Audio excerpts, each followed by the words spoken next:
You, dishwasher. Get your hands off that plate and get back behind the sink where you belong. Kristen Holt didn't even look up from her clipboard. She crossed the kitchen in 3 steps, heels clicking against tile, and snatched the plate out of Naomi's hands like it was evidence of a crime. This is a plated course for table 9. You don't touch it, you don't look at it, you don't breathe on it, you wash what goes in the pit, and you stay in the pit. That's the job. That's the whole job. The kitchen went quiet. 2 line cooks froze mid-motion. A prep cook at the far counter suddenly became very interested in his carrots. The garnish was sliding off the rim, Naomi said, quietly. Not defending, just stating. Kristen tilted her head the way a person tilts their head when they've already decided someone isn't worth listening to. I don't need a dishwasher telling me what's sliding. I need a dishwasher washing dishes. Go. She turned away before Naomi could breathe. Because in Kristen Holt's kitchen, you don't wait for a dishwasher to respond. You don't even register that they might have something worth saying. Music's dying. Naomi Petersen stood at the sink and said nothing. 30 years old, 5'4", dark brown skin, hands cracked from industrial soap and hot water. She wore the same thing every shift: black kitchen clogs, gray apron over a white t-shirt, hair pulled back tight under a bandana. No name embroidered anywhere. The dishwashers at the Langford didn't get names on their uniforms. They got a pit, a sprayer, and 12 hours on their feet. But beneath that apron, tucked into the waistband of her kitchen pants, the way someone hides a photograph they're not ready to explain, was a small notebook, leather-bound, soft from years of handling, pages swollen with handwriting that wasn't hers. Recipes, hundreds of them. Written in French, in a looping cursive that belonged to a woman who had been dead for 3 years, but whose voice Naomi still heard every time she tasted something worth remembering. She pushed the notebook deeper against her hip and went back to scrubbing. Nobody noticed. Nobody ever noticed.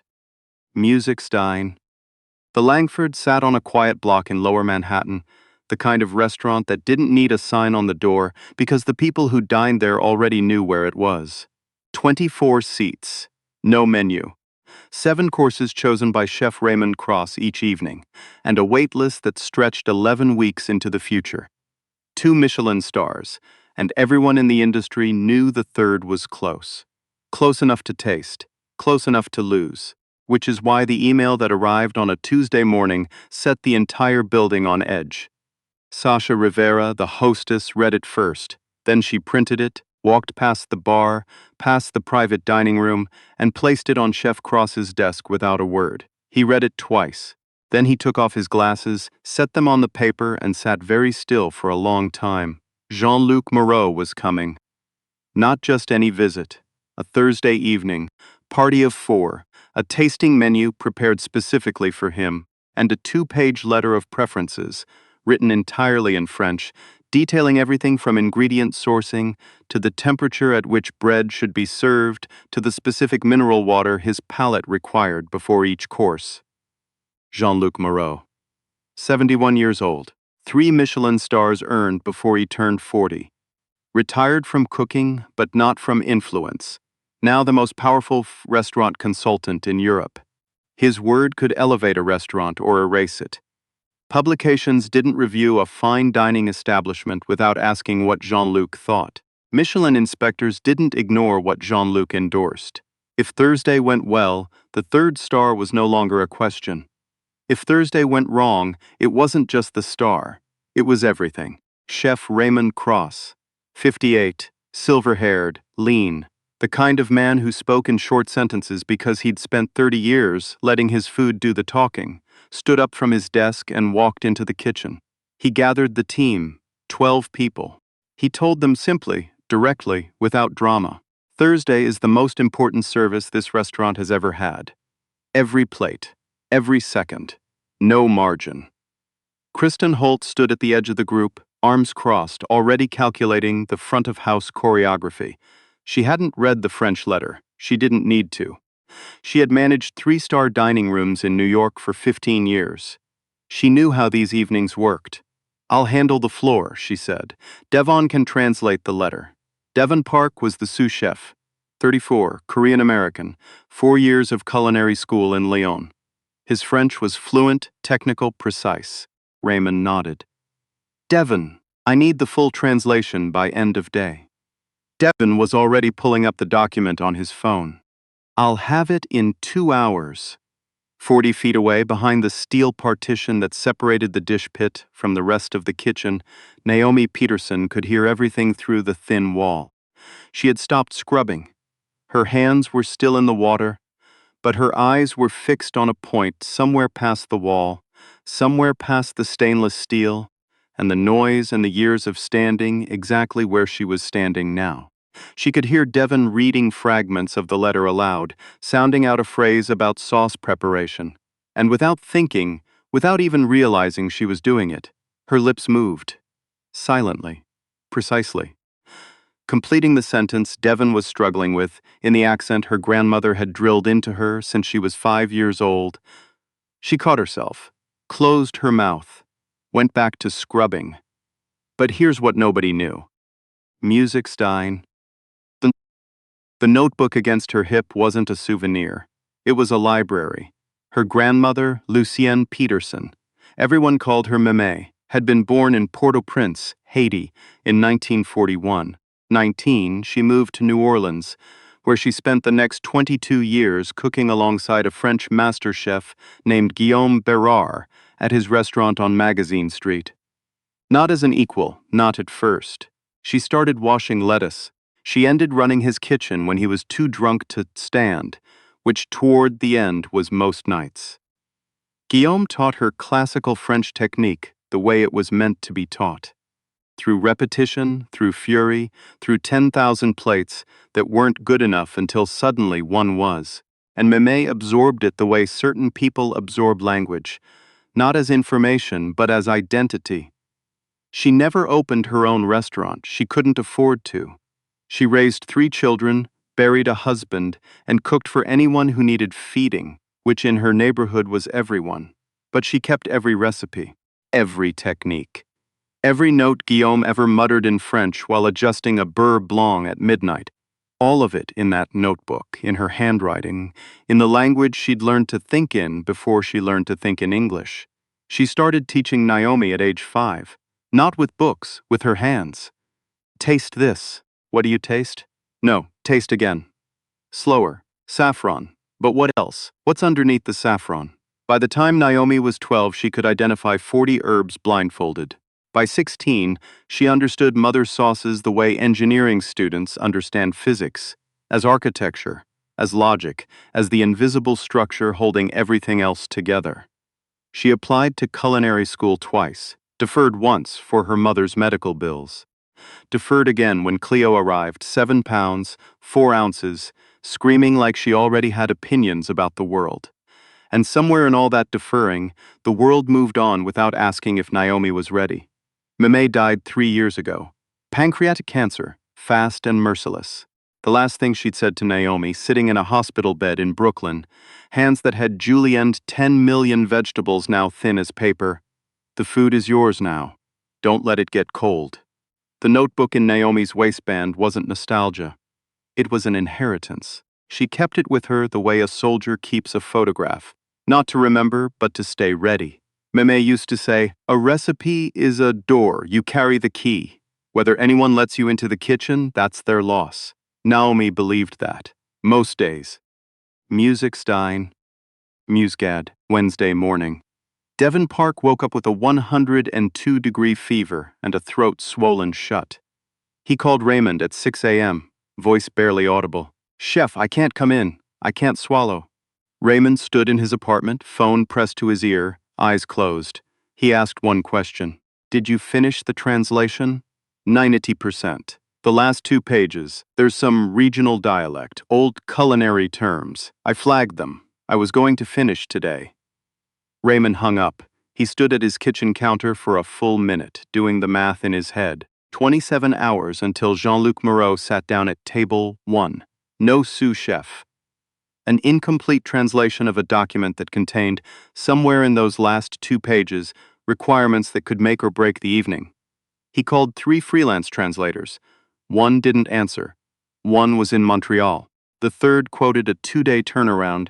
He called Kristen. Devon's out. Fever. Can't come in. There was a silence on the line, the specific silence of a person recalculating an entire evening in their head. We don't need him to cook, Kristen said. Marcos can cover his station. We just need someone to finish the translation. It's not tourist French, Kristen. It's culinary French. Technical. Regional. Whoever finishes it needs to know food at a level most translators don't. Another silence. Longer this time. There are apps for this, Raymond. It'll be fine. Raymond Cross had spent 30 years in kitchens. He had learned one thing above all others. Fine and 3 stars were not the same word. Not even close. Musicstein. Mugat that afternoon, Tyrell Pubbanks, 23, wiry, Dominican-American, third-year line cook working the fish station, was in the walk-in cooler organizing deliveries when he heard something that stopped him cold. He'd gone looking for Naomi because he needed a clean hotel pan and the pit was empty. He found her in the dry storage room, sitting on an upturned crate during her 15-minute break. The notebook was open on her knees, and she was reading from it. Out loud, in French, not stumbling, hesitant, phrasebook French, fluid, low, musical French. The French of someone who dreams in it. She was reading a recipe notation for a sauce she'd been studying. Beurre noisette with roasted shallots and aged sherry vinegar, and murmuring adjustments to herself, the way a musician hums corrections to a phrase they've played 1,000 times. Terrell stood in the doorway for 6 full seconds before she noticed him. She closed the notebook. Fast, the way a person closes something private. Ty, how long have you been standing there? He looked at the notebook, then at Naomi, then back at the notebook. Long enough. She held his gaze. In her eyes was something he'd never seen before. Not fear, not embarrassment. Something closer to a secret that has been carried for so long it has become part of the skeleton. Don't, she said. Naomi, don't. Musicstein. Tyrell made it until Thursday morning. 11 hours, which for Tyrell Banks was practically a record. He was prepping his station when Marcos Delgado, the senior line cook covering Devon's position, walked past carrying a printout of Devon's partial translation. This last section makes no sense, Marcos muttered. Google Translate says he wants sauce of the grandmother's garden. What is that? Is that a thing? Tyrell's hand stopped moving over his cutting board. Hey Marcos, random question. You know Naomi, the dishwasher? Cart girl? Sure. She speaks French. Marcos didn't look up. What, like bonjour French? Like actual French. I heard her reading a whole recipe out loud. Classic French cooking stuff. Marcos stopped. He turned slowly. The dishwasher speaks French and knows food. Like really knows food. Marcos stared at him. Then he looked back at the untranslatable page. Then back at Tyrell. Does Chef know? Tyrell's expression answered that before he did. Musicstein. Music, Kristen Holt. Found out within the hour. She didn't raise her voice. She did something worse. She waited until the mid-morning lull, walked back to the dish pit where Naomi was unloading a rack of wine glasses, and stood in the narrow space between the industrial dishwasher and the wall, arms folded, blocking the only exit. I heard something interesting about you this morning, Kristen said. Her voice was pleasant, precisely, terrifyingly pleasant. Apparently you've been reading French cookbooks in my dry storage. Naomi set down a glass, carefully. Let me make something clear. Your job is the pit. You don't study recipes. You don't read in the storage room. You don't give the kitchen staff the impression that you have opinions about what happens on the other side of that wall. She leaned forward slightly. People in your position who start thinking they belong in conversations they weren't invited to? They don't last long here. Are we clear? Yes, ma'am. Kristen held the look for 1 beat longer than necessary. Then she turned on her heel and walked out. Naomi stood in the pit and stared at the water swirling down the drain. Gray, hot, carrying grease and soap and the small daily indignities of being the person nobody asks. Musicstein. This wasn't new. That was the thing nobody understood from the outside. This was never, ever new. 3 years ago, when she first started at the Langford, she had submitted a note to Chef Cross's office. One page, handwritten, carefully worded. She described her background, her grandmother's training, her years of self-study. She asked if there might be an opportunity to stage an unpaid kitchen trial, the standard entry point in fine dining, even one shift, even one evening, to show what she could do. The note was handed to Kristen, who handled all staffing requests. Kristen filed it somewhere. It was never acknowledged. Not a response, not a meeting, not even a polite no. 2 years after that, Naomi was emptying the trash at the end of a staff meeting she wasn't supposed to be near. She heard Marco say, clearly and without irony, "We really need someone who understands French culinary terminology. It's a real gap when we get European clients." Naomi was standing 8 feet from the kitchen door. She did not speak up. That evening, she sat in her car in the parking garage for 14 minutes before she could make herself drive home. She wasn't crying. She was just still. The notebook was in her bag. She took it out, held it the way you hold something that has cost you more than anyone will ever know. Her grandmother's handwriting, her grandmother's knowledge, a lifetime of cuisine learned in a kitchen on Magazine Street in New Orleans, carried across decades and geography, and delivered into a dish pit on the basement level of a restaurant where nobody had ever thought to ask. She put the notebook back, started the car. Some fires burn for a very long time before anyone sees the light. Musicstein. Thursday, 2:47 p.m., 13 hours until service. Raymond Cross stood in the kitchen holding Devon's translation in one hand and his phone in the other. The phone call with the last freelance translator had just ended. Unavailable until Monday. The incomplete section of Jean-Luc Moreau's letter contained references Raymond couldn't parse. Culinary terms he recognized individually, but not in combination. A specific reference to a regional preparation from Provence that he suspected carried deeper meaning than the literal words suggested, and a passage about dessert that used a phrase Devon had flagged with a question mark and 3 exclamation points. Kristen appeared in the doorway. "We're running out of time, Raymond. We go with what we have and adapt on the floor. We don't adapt for Jean-Luc Moreau. He wrote that letter for a reason. If we miss what he's telling us, he'll know, then use the app. Run it through AI. 90% will be right." Raymond looked at her. In hospitality, 90% was another word for failure. "Marcos tells me the dishwasher speaks French," he said, quietly, almost offhandedly.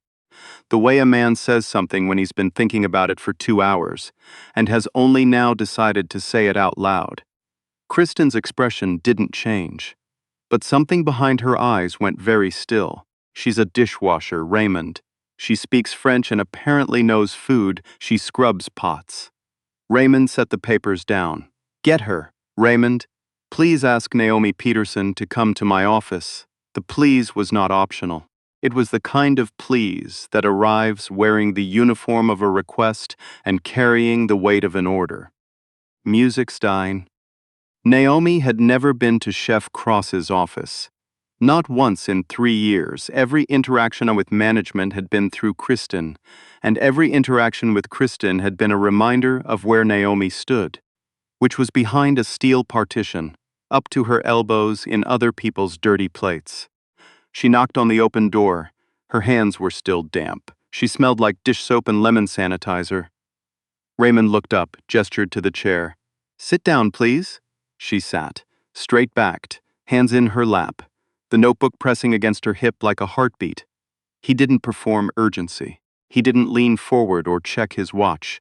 He simply looked at her directly and spoke. "I'm told you speak French, not app French, conversational, technical French. Is that accurate?" A beat. The length of a life passing through a single second. "Yes, chef. How well?" "Fluently. Formal and conversational. Culinary terminology is my strongest area." Raymond nodded. No raised eyebrows, no visible surprise. He treated what she said as fact, it's not spectacle. That landed differently than she was prepared for. "How?" "My grandmother trained under a French chef in New Orleans for 22 years. She taught me everything." He held that for a moment. I have an incomplete translation of a critical document. The dinner tonight matters more than I have time to explain. I'll compensate you properly and it will be reflected in your file. But I need to know now. Can you finish it?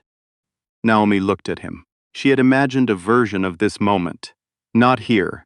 Not in a gray apron smelling like soap with pruned fingers and a scrub brush callus on her right palm. But she had imagined it. Yes, she said. I'll need the original letter in 30 minutes. Raymond almost smiled. You'll have 40. She stood, tucked her bandana tighter, and walked out of his office like someone who had just remembered exactly who she was. Musicstein. The letter was beautiful. That was the first thing Naomi noticed when she sat alone in the small office with the 2-page document in front of her. Jean-Luc Moreau's French wasn't just formal. It was literary. It was the French of a man who treated food the way poets treat language. Every word chosen for weight, for resonance, for the thing it suggested beyond its definition. The section Devon couldn't finish was about the dessert course. Jean-Luc had written about a specific preparation his mother used to make in their village outside Aix-en-Provence. A tarte aux figues made not with pastry cream, but with fresh goat cheese and lavender honey, served at room temperature, never cold, because cold killed the conversation between the cheese and the fruit. The phrase Devon had flagged was, La mémoire de la cuisine de ma mère. A translation app would have rendered it as the memory of my mother's kitchen. But that wasn't what it meant. Not really. Not in the way Jean-Luc meant it. It meant, I am telling you who I am. I am telling you where I come from, and I am asking you to show me that you heard me. Naomi understood this because Meme had said the same thing 1,000 times in 1,000 different ways. Every recipe in the notebook was exactly this. Not instructions, but identity. Not a formula, but a letter from one cook to another across time, saying, this is what I loved. This is what I knew. This is who I was when I was cooking. She finished the translation in 26 minutes. Then she added a note at the bottom in her own handwriting, Chef, the dessert request isn't about the tart. It's a test. He wants to know if we understand the difference between executing a recipe and understanding why it exists. Suggest fresh figs, local goat cheese, lavender honey drizzled tableside. Serve at 68 Fahrenheit. No garnish. The simplicity is the point. She slid the pages under Raymond's door and walked back to the pit. Musicstein. Raymond read the translation. Then he read Naomi's note. Then he read it again. He sat at his desk for a full minute, holding the paper the way a person holds something they didn't expect to find and aren't sure they deserve. Then he stood up and rewrote the dessert course. Musicstein. Service began at 7:30 p.m. Jean-Luc Moreau arrived at 7:22. He was not what the staff had expected. No entourage, no theater. A quiet man in a dark blue suit, white hair, hands that moved slowly and deliberately. The hands of someone who had spent 5 decades touching food and still treated every ingredient like a first introduction. His associate Sébastien Arnaud, 40, tailored gray suit, watchful eyes, entered behind him, scanning the room with the efficiency of someone who assessed spaces for a living. Kristen greeted them at the door. Her smile was immaculate. Her French was non-existent, but she had rehearsed 3 phrases and delivered them with the confidence of someone who believed presentation could compensate for substance. Jean-Luc responded in English. Polite, brief. His eyes moved past Kristen almost immediately, settling on the dining room, the table settings, the light. Reading the room the way a musician reads a concert hall before the first note. Sébastien spoke to Kristen rapidly in French. Specific requests about wine service, water temperature, the spacing between courses. Kristen nodded at each one, understanding perhaps 40% and guessing at the rest. In the kitchen, behind the pass, Naomi was not in the pit. Raymond had pulled her. Quietly, without announcement, without explaining to Kristen or anyone else. He had positioned her at the expediting station, next to him, with a clear line of sight to the dining room through the window in the kitchen door. If you hear anything from the table that matters, he told her. Tell me. Yes, chef. The first 3 courses went smoothly. Raymond's food was extraordinary. It always was. Clean, precise, the kind of cooking that made you forget you were eating and remember why you loved eating. Jean-Luc tasted each plate with the deliberate attention of a man conducting an evaluation he took seriously enough to enjoy. Then, between the third and fourth course, Sebastian came to the kitchen door. He spoke to Kristen in rapid French. Something about the fourth course, a poached halibut with a saffron beurre blanc. He was referencing the original letter, a specific instruction about the sauce preparation that Jean-Luc considered essential. Kristen nodded confidently. Of course, absolutely, already handled. She had no idea what he'd said, but Naomi, standing 6 feet behind her at the expediting station, heard every word, and what Sebastian had said was this. Jean-Luc specifically requested that the beurre blanc be finished with a particular technique, mounted tableside, not in the kitchen.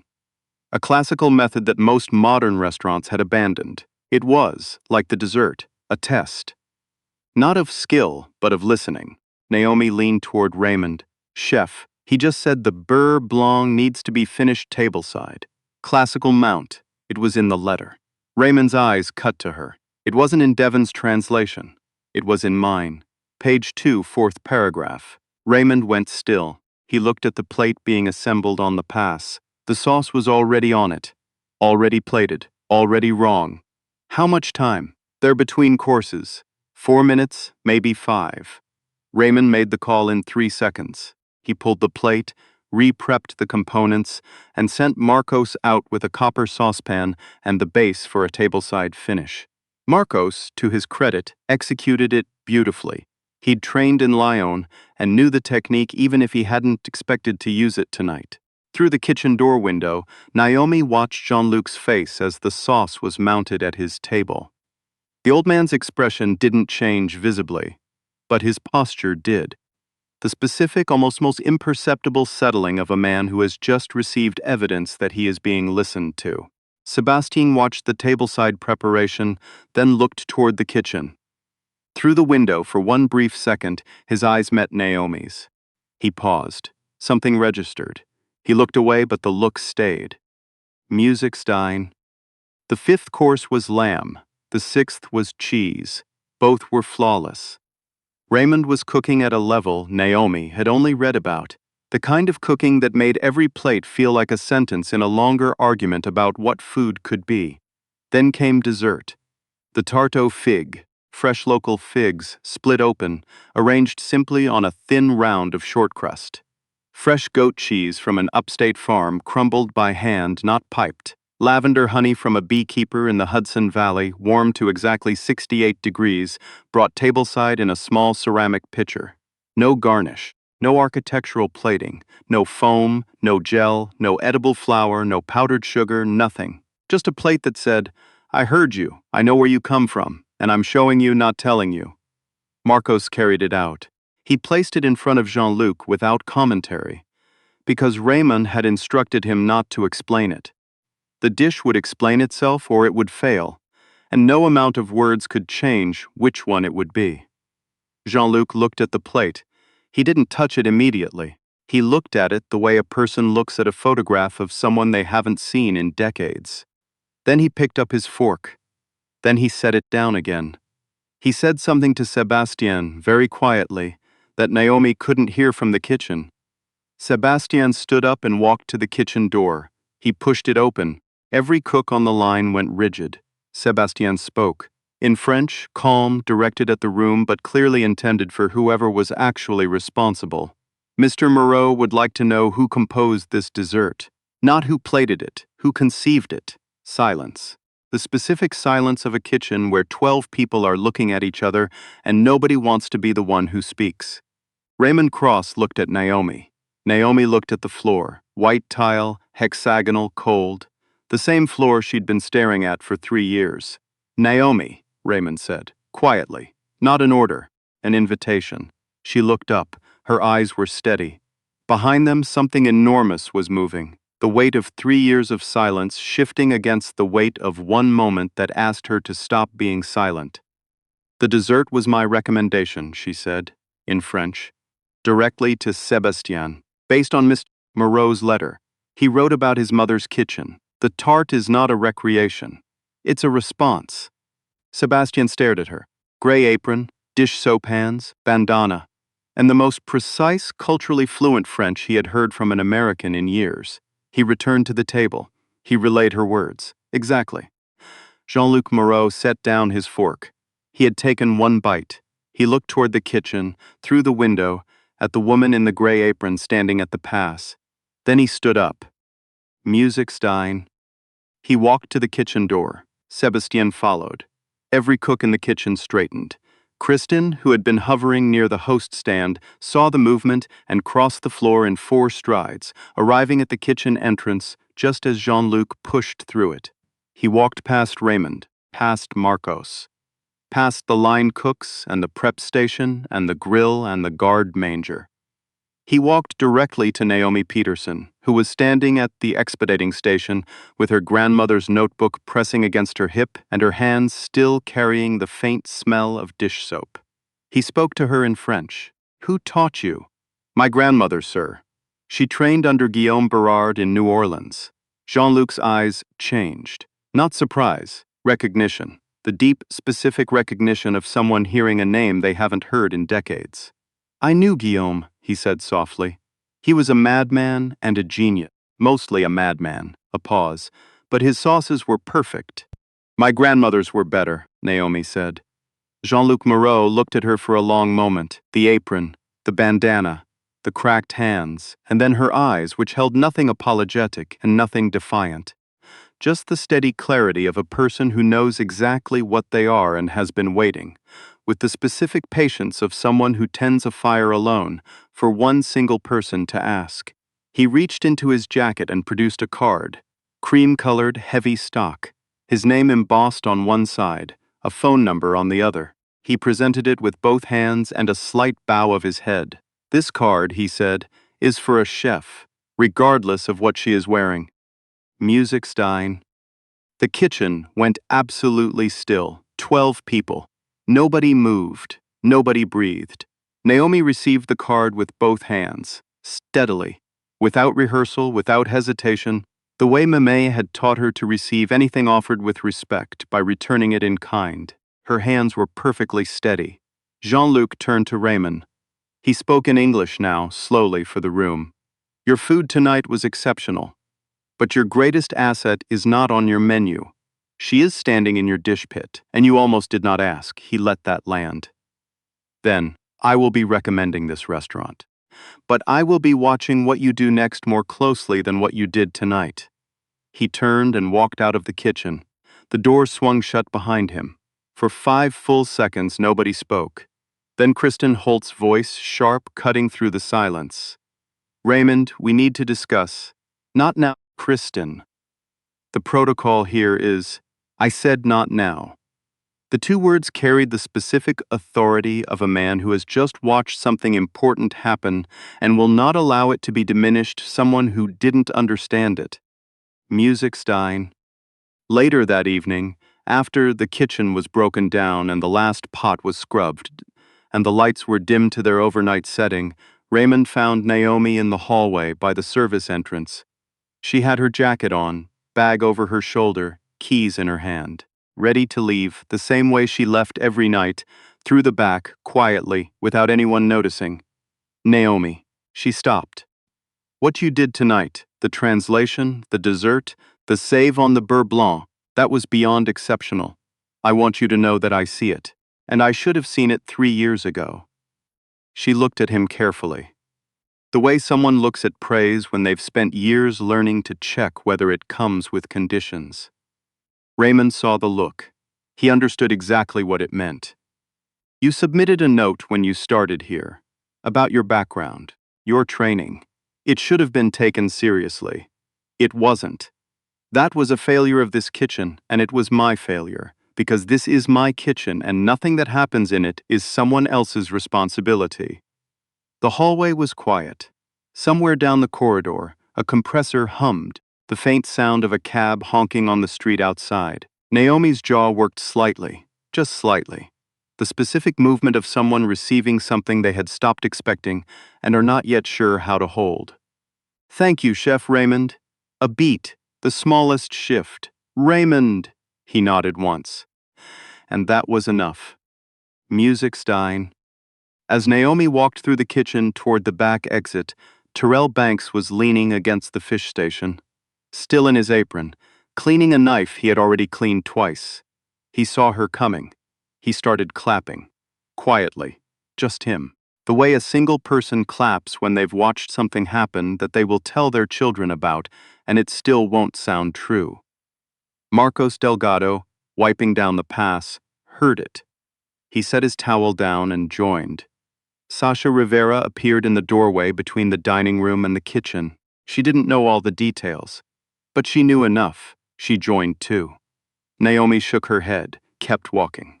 But she was smiling. The real one. The one she didn't show at work. The one that started somewhere behind her eyes and took its time reaching her face, like dawn moving across water. She pushed through the back door into the night. Manhattan was loud and cold and wide open. The way it always was, the way it had been every night for 3 years when she walked out of this building smelling like soap and carrying the kind of tiredness that lives in the bones. But tonight the city looked different, not bigger, not brighter, just more possible. In her bag, side by side, 2 things: a cream-colored card with an embossed name on one side and a phone number on the other, and a leather-bound notebook, soft from decades of handling. Pages swollen with recipes written in French by a woman who had learned to cook in someone else's kitchen and had made sure her granddaughter would never have to. Everything Naomi had always been, and everything she was becoming. Music Stein. She got in her car. She called Cleo. 7 years old, staying with Naomi's mother in Jersey City, picking up on the first ring the way she always did because she had a sixth sense for when her mother needed to hear a small voice. "Mama, did you cook today?" Naomi laughed. The real kind. Tired and warm at the same time. "Yeah, baby.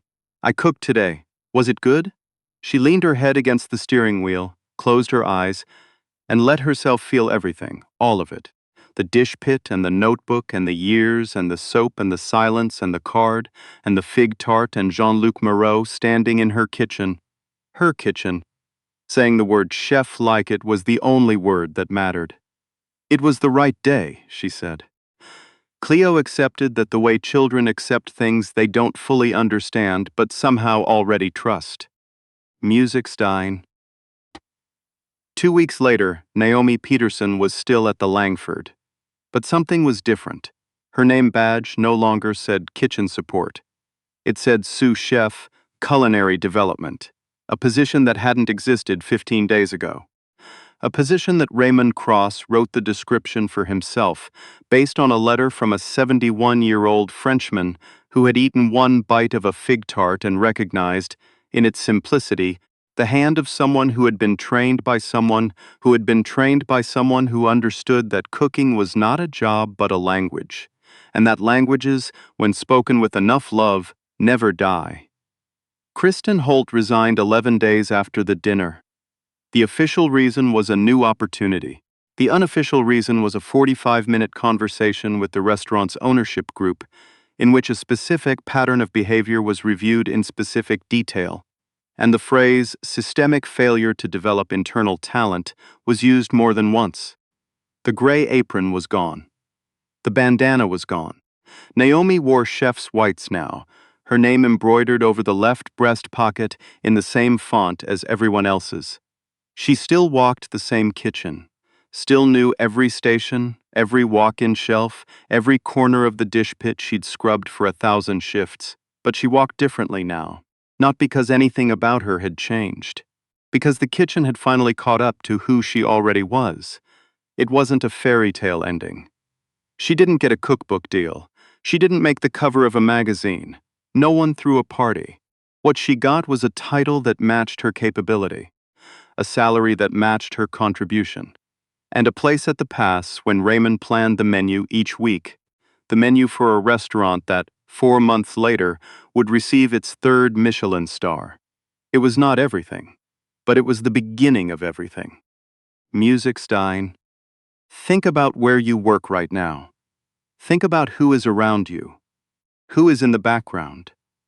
The supply closets, the night shifts, the positions that keep everything running while everyone else takes credit. What do you actually know about them? Not their job title, not their schedule. Them, what they carry, what they know, what they've been waiting, maybe for years, for someone to ask about. You don't have to be a Raymond Cross to do what Raymond did. You don't need a title or a corner office or a crisis to force your hand. You just need to be willing to look, really look, at the people standing 6 feet away from you every single day. Notice them. Ask one real question. And if you have the power to open a door, open it. Don't wait for the perfect moment. The perfect moment is usually just the moment you decide to act. If this story stayed with you, if you've ever been the person in the gray apron, or if you recognize yourself as the one who walked past without asking, leave a comment. Tell us which one you were, or which one you want to be. Like this video if you believe talent doesn't care what uniform it's wearing. Share it with someone who needs to hear it today. And subscribe, because there are more stories like Naomi's out there. People who are ready. People who are waiting. People who just need one person to ask the right question. The most expensive ingredient in any kitchen is the one nobody bothered to taste.